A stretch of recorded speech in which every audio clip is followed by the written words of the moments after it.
Jika kita ada banyak motor, ada banyak kenderaan, ada banyak kereta, bila jadi tempat sedia kasut, tempat sedia kain, motor tak start 2 minggu, bateri pun kiok. Jadi macam mana nak selesaikan masalah? Kat sini.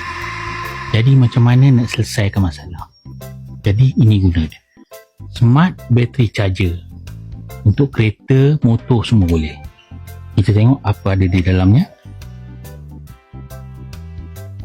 Ada user manual, unit pengecas, sambung ke plug. Ini sambung kat telinga. Tak, ini sambung kat bateri lah. Dia ada skrin dia sendiri, ya.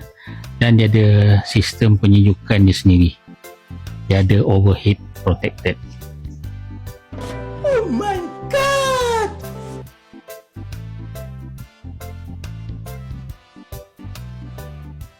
Nak beli, tekan beg kuning.